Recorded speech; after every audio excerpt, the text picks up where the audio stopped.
but also political power.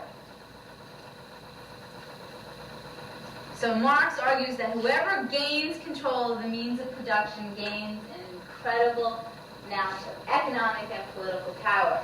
For Marx, there are primarily two classes, the capitalists and the proletariats. He does acknowledge actually 7, but he argues that all of them will divide into two primary classes. The capitalists own the mode of production. So therefore, it is the capitalist class that benefits. The mode of production structures all other aspects of society. Right? So Marx argues that the capitalist class will structure society so that it benefits. The capitalist class will structure society so that its privileged position will be perpetuated. So Marx argued that the capitalist class would create laws that benefit its position. We saw this in our chapter on deviance. Marx argued that the state is nothing more than a formal organization that the capitalists, our economic elites, adopt for the guarantee of their privileged position. So the state is nothing but a mechanism of the capitalist class. The state perpetuates inequality. The state perpetuates the economic elite. He argues that ideology will serve to benefit the social classes. Marx argues that the reason why the proletariats, the working class, does not revolt is because the working class suffers from false consciousness. False consciousness. False consciousness refers to the fact that a worker does not have an awareness of where his or her best interest lies. False consciousness, the lack of awareness of one's best interest.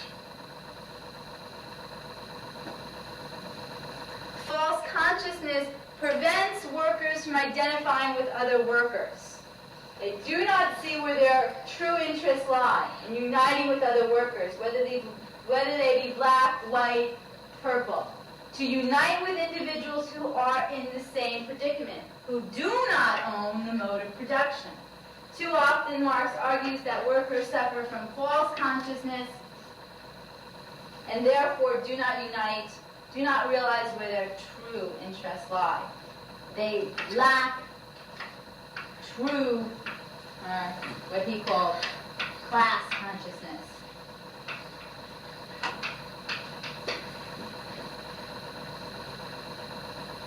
Workers, and actually in America, it's been historically true that workers can have a very low sense of class consciousness. Class consciousness, workers recognize their common interests.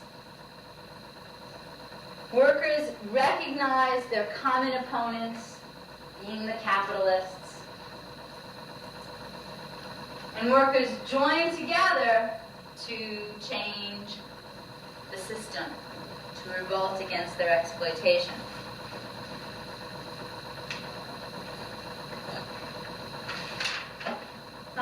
So Marx argued that essentially it has the understanding of stratification is in terms of assessing who owns the mode of production. In some ways, Marx's model is one-dimensional. He looks at and wants to assess the people who own the mode of production and those who do not. Contrary to Marx, Weber's model is multidimensional.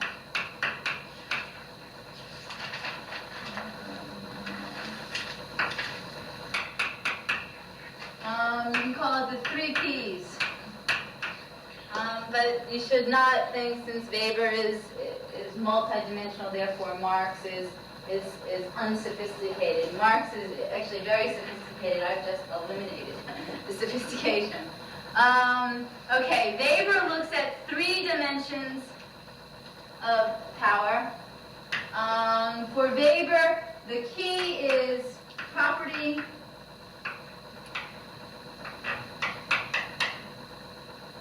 prestige, and we're going to say power. So Weber wants to assess these 3 dimensions of power, but stratification. When it comes down to it, the key for Weber in understanding stratification and understanding one's social class has to do with property. Property here, Weber means, do you own the means of production or don't you? He just doesn't use Marx's language. Property for Weber is, do you own the means of production or don't you? Are you positively privileged, he says, or are you negatively privileged? Weber also says that we can't eliminate prestige from our dimension of stratification. Prestige here means status. So when we're looking at a person's social class, we want to assess most definitely wealth. Right? We want to assess the fact, does a person own the means of production? Does a person have wealth? But we also want to take into account prestige. Right? So a truck driver is making more money than a school principal, but a school principal has more status and has more power. Power here is authority. Power essentially has to do with the ability to make others do what you wish, to have others comply with your wishes. So Weber argues if we want to understand social class, we have to take into account these multiple, these 3 dimensions to understand one's social class. So a truck driver may make more money than a school principal, but a school principal has more power and more status than a truck driver. So Weber argues that this is how we should understand stratification. This is what American sociologists have adapted, and it's referred to now as one's socioeconomic status. Right? And that's essentially getting at where you rank in terms of wealth, power, and prestige. Wealth is an interesting note. There's a very big difference between wealth and income. Income is wages. Right? It's your income. Income is wages, is salary. Wealth, on the other hand, has nothing to do with income, has nothing to do with wages. Wealth has to do with bonds, property, stocks. Big difference between wealth and income. Which would you rather have? By far. Wealth. Now, in the United States, both income and wealth are incredibly disproportionate. They're skewed in very unfavorable ways. In the United States, 75% of all wealth, 75% of all wealth in the United States is controlled by 1% of the population. Is that right? Oh, I can't believe this. I only got this 8 different times this semester. Can't be. 75% of the wealth in the United States is owned by 1% of the population. This, of course, is our upper class.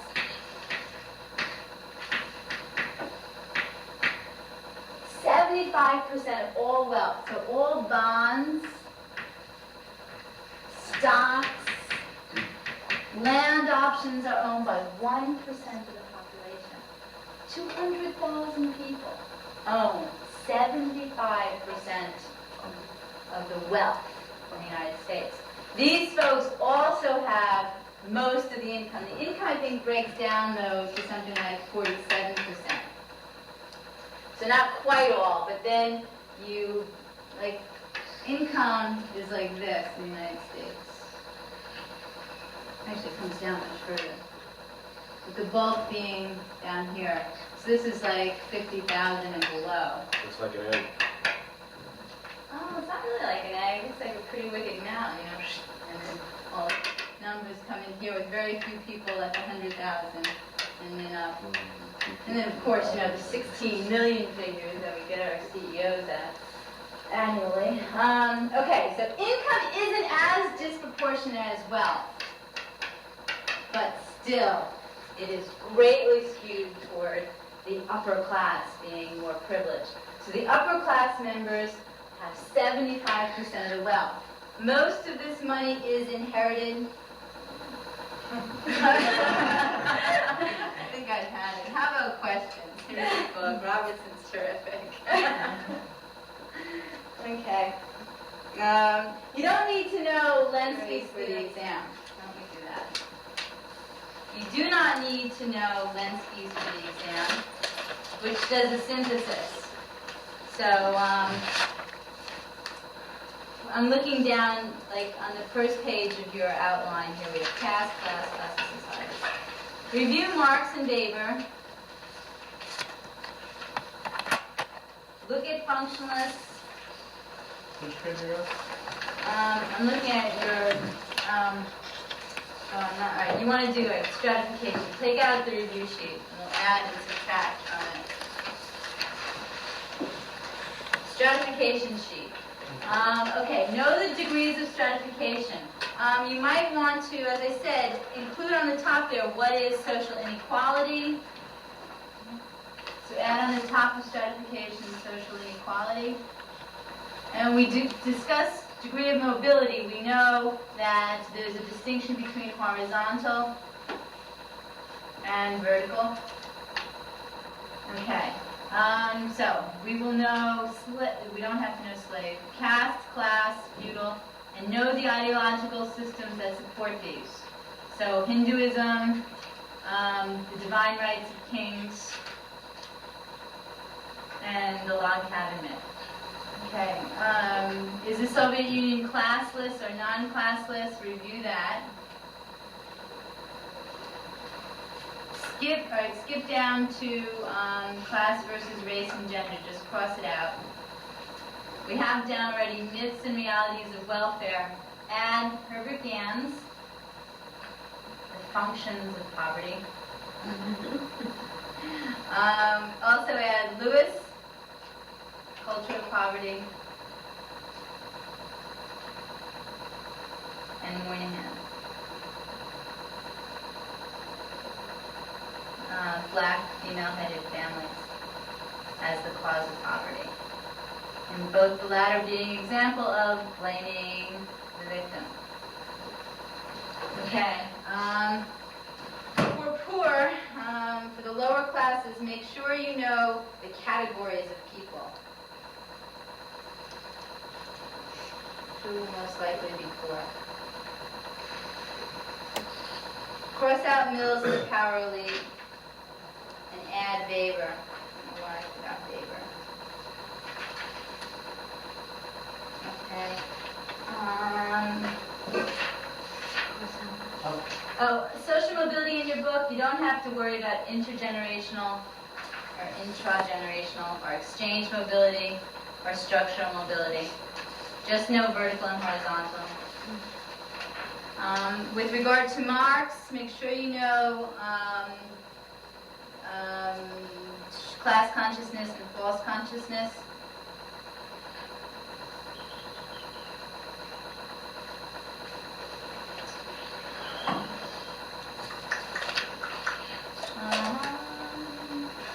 You can look at control of resources. Essentially here what we have is, just know that for Marx, the upper class, the capitalist, the bourgeoisie control the key resources in America and able to perpetuate their positions. So this section is called Control of Resources, which is followed by a section on ideology, class consciousness, okay, functionalism. Okay, for functionalists, cross out Parsons, highlight Davis and Moore.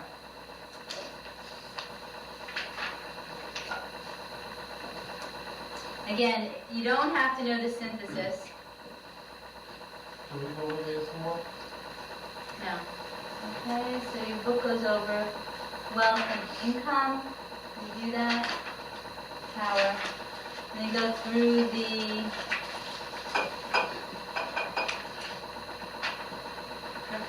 description of classes. I'm going to give you a couple of examples of folks.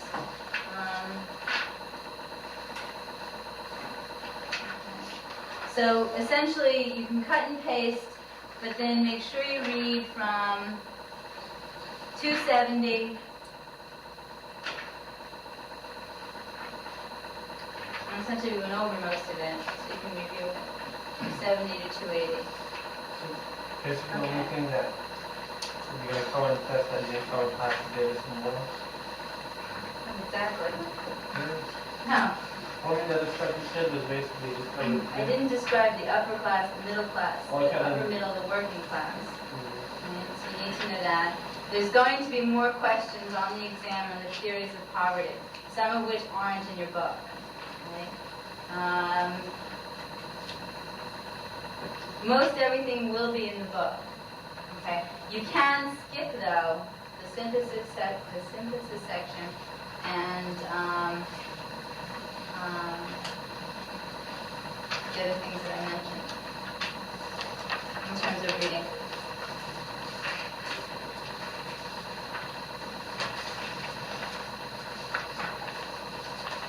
Okay, so the exam is in 1 week. Same exact exam. These are the 3 review sheets. Again, I'm going to emphasize what we went over in class versus what's in the book. But to follow the book, just I'll draw my exam questions directly from Robertson. Force stratification. The other chapters you're required are deviance and socialization.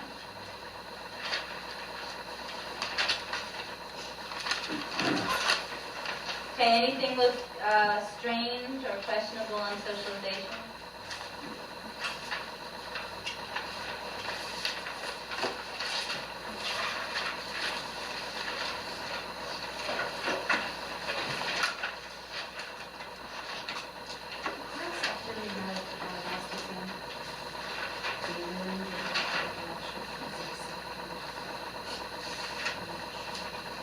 We then began socialization. So we talked about defective socialization, probably started sociobiology. Sociobiology combines sociology and biology. Do you answer right now? Yeah. You tell me. Okay. And under that, you're just basically saying that human behavior is biologically based within an individual. And in order for a person to be of human behavior, that person needs mental aid. Correct? The body or the mind. The person is mentally ill. The person is disturbed in some way. So essentially, the official agents of social control would be the people who police would be our doctors, our psychiatrists, and so forth. And today, a number of deviant behavior falls under the medical model. Obesity, alcoholism, gambling, and so forth, all come under the dictates now of medical model. They're defined as a disease to be treated and assisted by professions in the medical field. So essentially, it's an updated version of the pathological model, which argued that the person was born defective. Now we just say they have a disease. Okay. understanding medical aid. Right. Was that perspective on No, learning would be Sutherland. So, Merton's a functionalist who argued that the reason why we have deviance is because of our social structure. Right? Our social structure blocks certain people from achieving dreams of prosperity. And due to this block, it generates feelings of enemy. And so some individuals innovate, and this results in deviance. So for Merton, deviance is a direct result of social structure. Learning is really more the symbolic interactionist. Symbolic interactionist can either be labeling or the learning perspective. And it really just is saying that it's a behavior that's faulty learning. And so Sutherland is the one who gave us the first theory on it. That's why it sometimes goes under the cultural transmission theory. It's transmitted through cultural patterns. And Sutherland argues that it's by associating with individuals who don't adhere to the typical norms and values. Differential, right? So different being deviant associates. Is the best way to remember that. Is that the learning perspective? Learning. And in learning perspective, you were talking about the major problem is that it explains how deviance occurs, but not why it occurs, right? Right. Okay. And does that same problem apply to the labeling perspective also? No, labeling doesn't engage in how it occurs. Labeling, the key to deviance is the label, right? Society's reaction, right? Society's, remember Merton, Becker's book, The Outsiders, right? We label certain people deviants. We place them outside the social group. So for the labeling theorists, it's the label that matters. Society's reaction to some violation, society's reaction to a behavior, they label it deviant, anyone, well, not anyone. Then they also label certain people as outsiders and label them deviant. It doesn't matter how the behavior occurs, it doesn't matter if the behavior occurs. What matters is the label. Problem there is that we, one, have an innocent victim, two, we can have a secret deviant, and three, many argue that the two might grow in focus. Okay. So you said that it focuses on how an act gets labeled as being deviant and how a person gets by being labeled as deviant. How behavior gets labeled deviant and how a person becomes labeled. So they look at how deviance is created and how deviants are created. One being the behavior, one being the actor.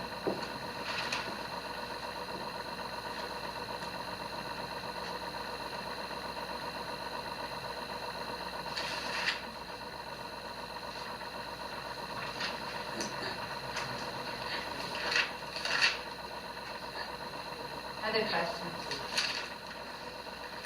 Are Goldberg and Emerson talking about? There? Uh-huh. I don't know.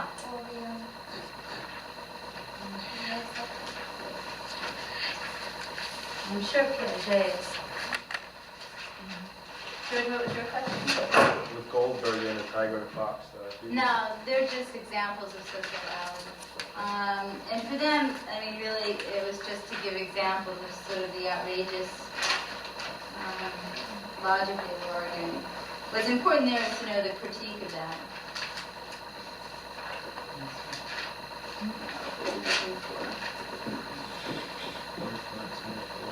Freud for sure is. For sure of that.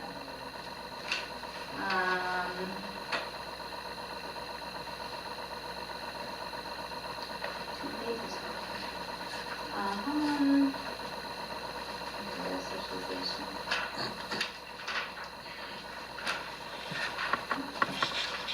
Yeah, Piaget is here.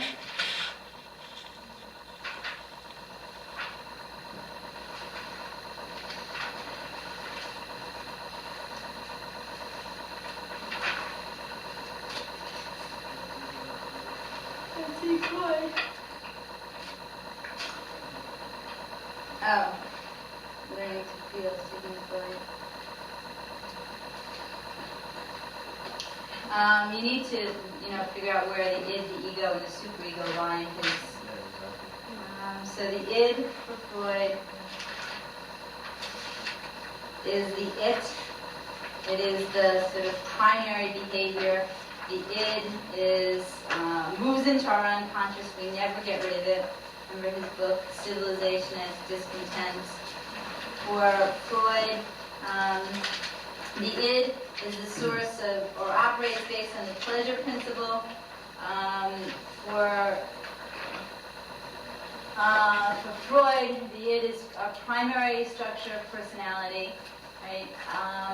Then when the individual starts to realize it's not the only thing that matters, Freud says that the ego starts to develop. Ego, I in Latin, the I starts to sort of mediate. It wants to gratify the id. The id saying, please me, please me. And the ego wants to, but it wants to do so in accordance to sort of societal norms. So it wants to direct the id's objects sort of at appropriate time and so forth. So the id is the it, the sort of source of pleasure. The ego is the seat of personality. It balances the id with the superego. The superego sort of encompasses society's norms and values. So it's your conscience, society's conscience, really, that you've internalized. The superego aims to control the id, and the ego essentially seeks to mediate the id and the superego. It wants to keep everybody happy. And the imagery would be, the devil being the id, the head being the person, and the angel being the superego. Is what's to do.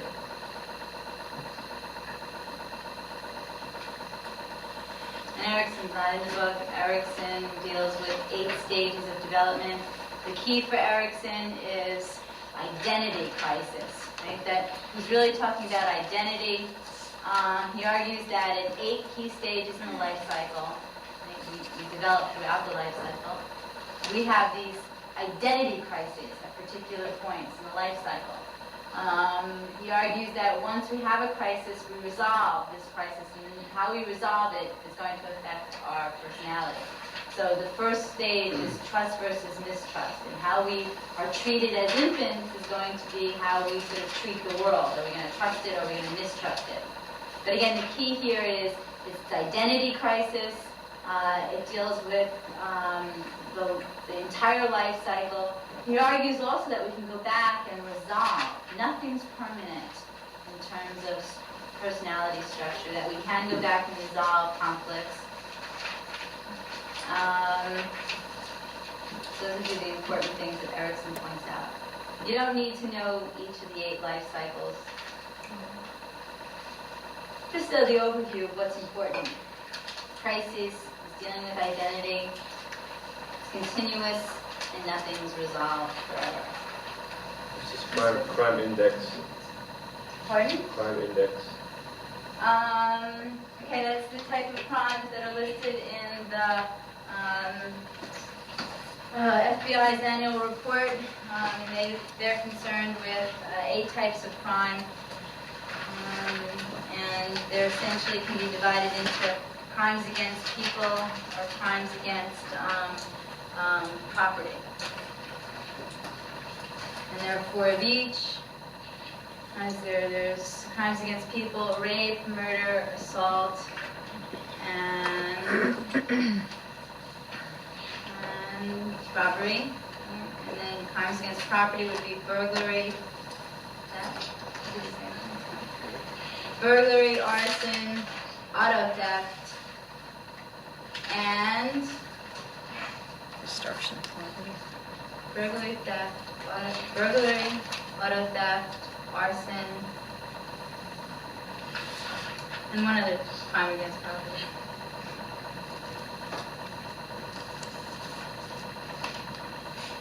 Other questions? Is Sykes and Motz's techniques of net neutralization in the book? Yeah, and I would know them too.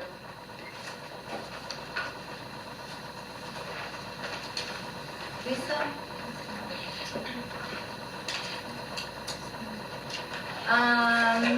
Yeah, those are verbal strategies that individuals use to sort of minimize the negative stigma attached to deviant behavior. So it's verbal strategies that individuals use to maintain positive self-images and to continue to engage in deviant behavior. So it's used for correction, not prevention of it. For perpetuation of it. It's by criminals, deviants, who are essentially saying, nobody was hurt, so who cares if I, do this? You deny the victim, you deny injury, you condemn authority. There's sort of 5 things that you can do. Well, the police are crooked anyway, so why not? Or you say, well, I didn't do it for myself. I did it for my country. You appeal to higher loyalty, so you can continue to sort of, subvert funds from the government into, drugs to buy guns and so forth, because you're not doing it for yourself, you're doing it for your country. So it's like an excuse, not actually a correction of it. No, I mean, yeah, it's absolutely, it's an excuse to continue the deviant behavior, but to reconcile that deviant stigma with a positive self-image. So you don't think of yourself as being a crook or a nasty person or an awful person, and you can continue doing deviance. It's a visualization under social structure and economic emergence. Under the social structure? Yeah. Not under learning differential association, cultural transmission. Something like that. Yeah, right. So, because Sykes and Matza studied with Sutherland, right? Sutherland argued that deviance is learned, that it's learned through associating with other deviants. It's learned through, it depends on consistency, duration, and frequency of hanging out with deviants, right? And you learn the techniques, you learn the skills, you learn the motivations. And they agree with Sykes, they agree with Sutherland, but Sykes and Matza were his students, and they say, well, you not only learn the skills, the techniques, and the values, but you also learn verbal strategies that help you continue engaging in deviant behavior. So you can maintain a positive self-image and engage in deviance by denying the victim, by engaging in these verbal strategies. And they, after interviewing thousands of inmates, found that there were 5. Other questions? Response?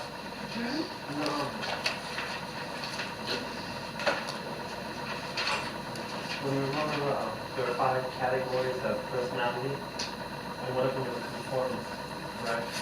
Now, they're not categories of personalities. They're ways to adapt to what Merton calls anomie. Anomie for Merton is generated from the social structure. The social structure is looked at in terms of institutional means and cultural goals.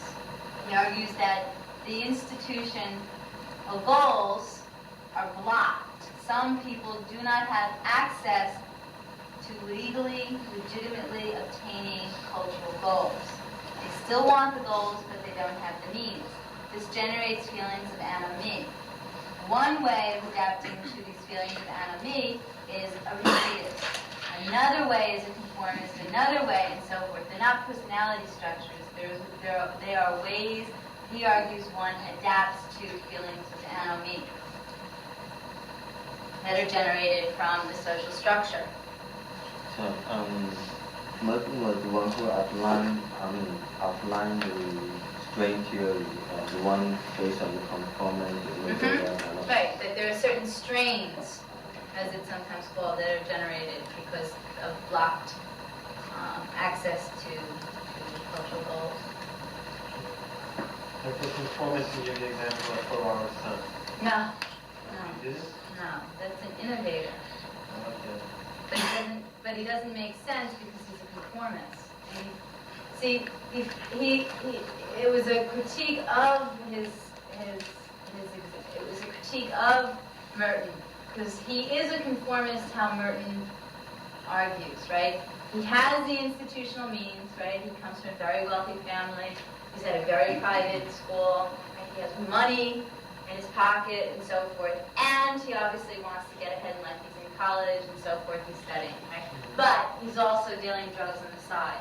Why? Right? So he fits into the conformist schematic that Merton draws, yet he's a deviant. So how is this explained? So it's part of the critique of Merton's theory. But he didn't explain why, the conformity taking part in different Right. behavior. He doesn't explain why someone like that would engage in deviance. According to Merton, this person should go through legitimate channels and not engage in deviance. One engages in deviance when the legitimate channels are blocked. Okay, and since he uses in deviance, is it innovator also? Is it innovator too? Don't confuse the issue. It's just pointing out that his model is inadequate. It doesn't fit. It just doesn't fit. It explains certain types of crime, but it's an inadequate model to explain deviance. You're just going to confuse yourself to try to fit Ferrara's son into it. Because he's both. Merton doesn't explain why a conformist. Merton essentially doesn't explain why someone who has a golden road paved would screw up and engage in deviance.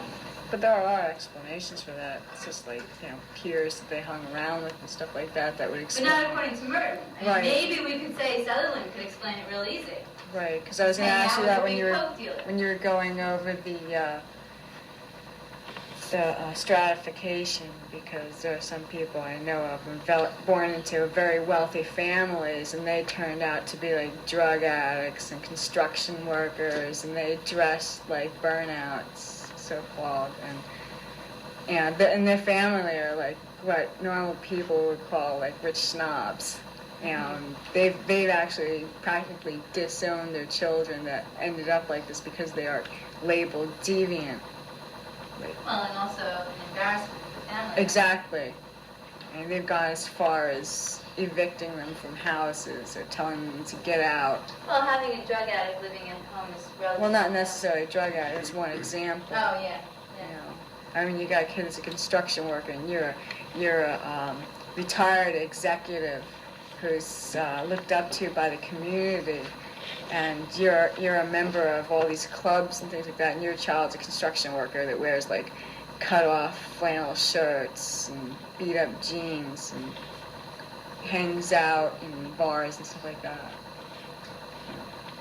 They label them deviant and kick them out. Well, they're labeled deviant. Exactly.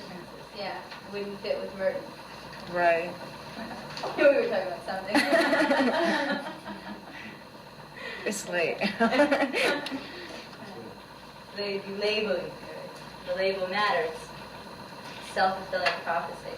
Okay, don't forget the self-fulfilling prophecy, Merton's idea that sort of we tend to predict things to come true. They come true, or people expect you to behave a certain way. You tend to behave that way. And we highlighted the self-fulfilling prophecy to the agents of socialization in terms of sex roles. So don't forget that. It's a pretty important section.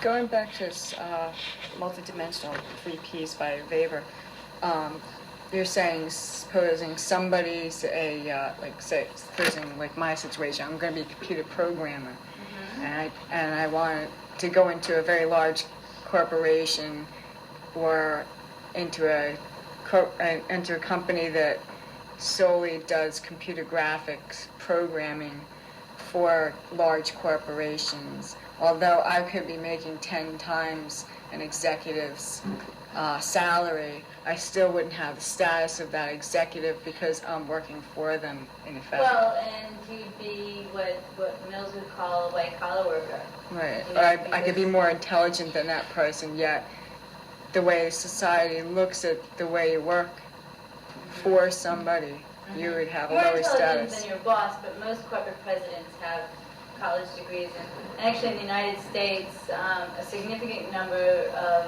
over half of corporate presidents have gone to the Ivy League schools as well. But Well, it depends on the certainly your corporation. supervisor. I mean, you can go to a corporation such as Lear Siegler, and find, the executives aren't too intelligent, but Yeah, actually, a degree doesn't really make you intelligent. Look at Quail. He only has $200 million, you can do almost anything, right? Vice president. yeah, but then again, you could also look at these Like, corporations. could you imagine if they blew up Ellis Island? We'd be stuck with Quail. Oh, my God. That'd be hard, huh? But yeah, but you'd lack prestige and you would lack power. And you'd lack property in the dimensions that Weber defined it, because you wouldn't own the corporation. Right. But you'd still be making, decent salary. And depending on where you were, like if you were the